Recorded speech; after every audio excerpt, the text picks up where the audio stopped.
Camp in a Box. Hi everybody, it's Deanna from Sunrise Day Camp Long Island, and I am here to show you your project for your ceramic tile in your week 5 Camp in a Box project.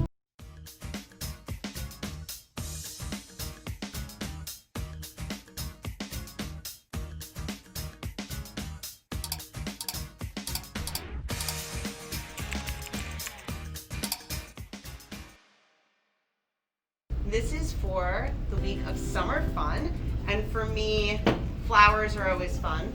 So this is my finished product for my ceramic tile, and I would love for you to do it with me. So I'm going to teach you a little bit of blending. We're going to do a little bit of mixed media here. We're going to use a Sharpie. We're going to use a little bit of acrylic paint. So first things first, you cannot get started on painting anything without the proper materials near you. So you always need to have water for your brushes. You need a little paper towel so you can dab or blot the excess water off in between using your colors, so you never want your colors to run. And for those of you who are true artistes, you will use a paper plate as a palette instead of dipping your paintbrush lazily into your paint tubes.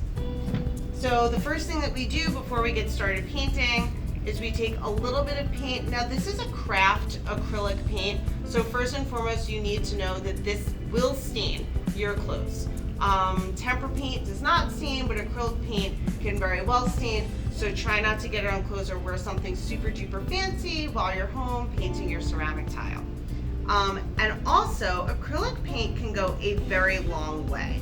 So you don't want to over pour, because you can always pour more, and you can't get that paint back in the bottle. And I always cover it up just like this so nothing dries out, or it doesn't get yucky or any dust in it or anything like that. And I'm going to put my other color on the side. Today I'm using like a aquamarine kind of green and like a sunbursty orangey yellow kind of color. I left a lot of space in between. Usually I do that for blending effect, so I can play around if I ever want to blend my colors on my palette and then use that color on my painting instead of testing out the blending effect on the actual project.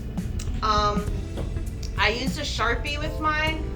Sometimes I like to free paint, but for things that have an actual full form like this flower, I will draw it out first and make sure that I can paint within the lines. So, you know, when you paint a circle without any lines, all of a sudden you're like, oh, this side looks a little off balance, then you paint more and then it becomes bigger and bigger and bigger, and next thing you know, you have no flower, you just have a giant ball sitting in the middle of your ceramic tile. So we don't want that. And you can put your flower anywhere you want on this tile. As a matter of fact, I might even do a variation of this. I might put it on the side, so you can see this one is right in the center, but this one right here, I'm gonna do a little bit on the side. I'm gonna make the center a little bit smaller. And I'm going to draw my petals, and I really do want to fill up my ceramic tile as much as I possibly can. If you notice on my other ceramic tile, my finished and complete one, I didn't even want to leave different areas white. I put the black polka dots for a final detailed effect for my design. And this flower, and you don't have to worry, even if you can't complete your petals, this flower is even going off of the edges of the ceramic tile. So once you complete drawing your flower or whatever shape or design that you're putting into your tile, you can get started painting. So you take your paintbrush that's in the water, and you don't want it to be completely dry, but you want to get the excess water off, so you very lightly touch your paper towel, right? Because you don't want it to be runny. And right here on my palette, I'm gonna pull some of the paint and see if it's too watery. It's not, right? If it was too watery, I would see it drip on the palette instead of on the ceramic tile. And I'm not gonna take too much paint on there. And then I'm just gonna start with the center of my flower. Flowers make me so happy. They're one of my most favoriteest things to doodle, to draw, to paint. Of all the different things that I love drawing, I always go back to flowers. They're simple and you could do so many different types of designs in them. So this was really easy because the center of my flower is really small, and so I was able to fill that in fairly quickly. Now I'm going to take my brush, I'm going to swish it off. Sometimes you see your water change color. And then here we have all that excess water again, so I'm going to blot it off. And I'm going to go to my next color, which is my Starburst, Sunburst, orangish yellow color. And I'm going to start painting in my petals. And I would recommend that you do long strokes and you really utilize this flat brush that you have. If you have a round brush, this flat brush right here, you can tell is flat because it's flat on top. It's kind of rectangular, square in a little bit. A round brush would feel more tubular and kind of come to a point at the top, and use that for different types of painting. But you know, typically for watercolor painting, you use that because you could get a lot of water on the brush, or even when you're hitting different angles on your painting. But for this square, flat shaped brush, it really gives you sharp edges when you're painting in your flower.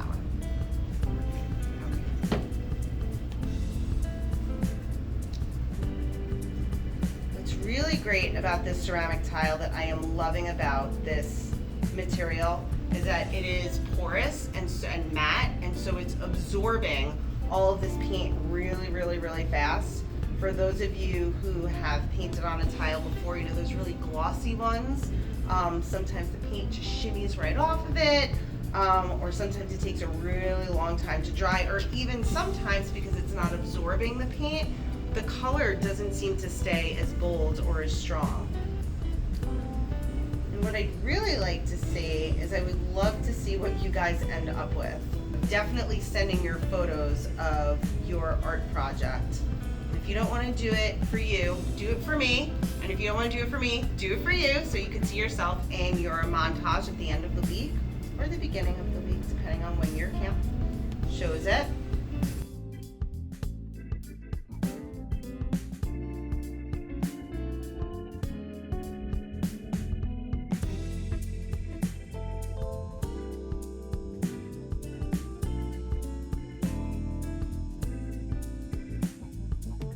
So this is going to be perfect to hold your cup, or it's going to be perfect to just use as decoration in your room, or to give to a family member that you love so much as a gift.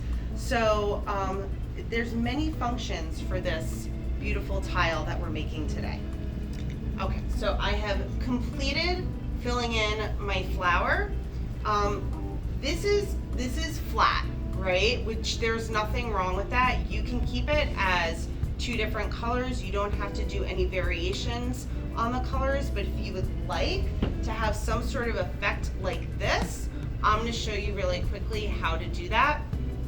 The challenge with this tile is because it's porous and it's sucking the paint color in so fast, you kind of have to like work the paint in a little bit more quickly than you would with a glossy finish type of surface.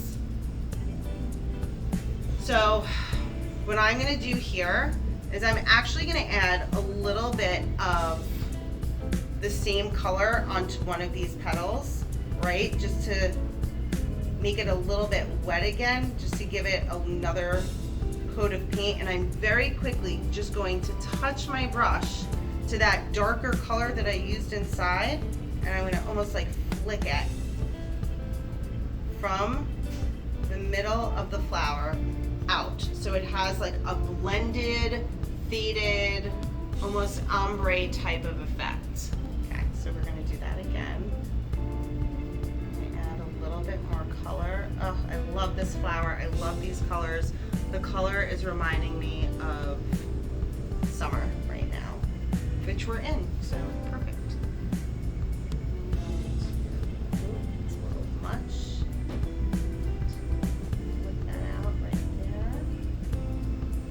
And if you find that your color is a little too dark, you can always take your lighter color and go back over it with that like flicking effect right there, that flicking motion that I'm showing you. It's very subtle, it's very small, but it makes a huge difference when you're painting something.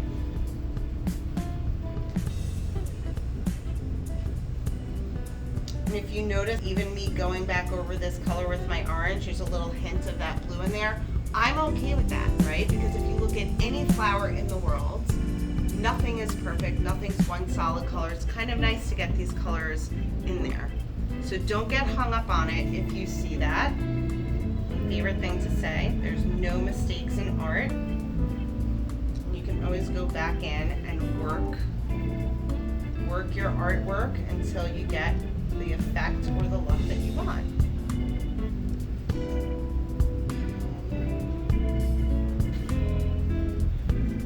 I'm going to turn this over. You can see I went a little bit onto the center, so I'm just going to push that out a little bit.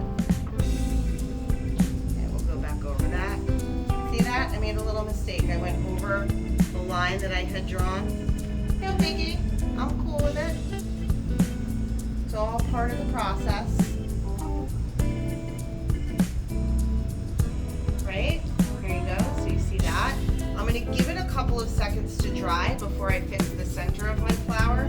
And I'm going to do my Sharpie final touches. I'm going to make some polka dots. Again, you don't have to do this. You can leave this blank. Or if you like to fill your negative space, this white part is called your negative space, and the part that you're painting in is called your positive space. A lot of art lessons going on here. But if you'd like to fill your negative space, you could do it with stripes or circles or dots or designs, whatever you'd like.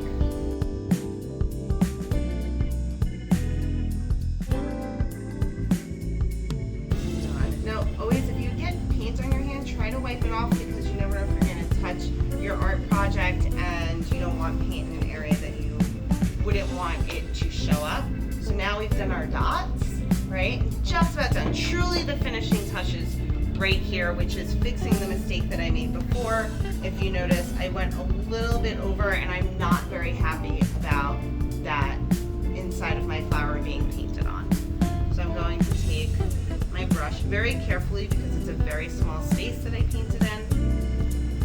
And just going to fix my edge.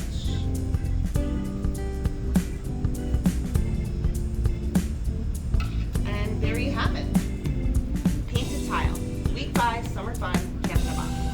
Hope everybody has a great time painting, getting creative, have fun.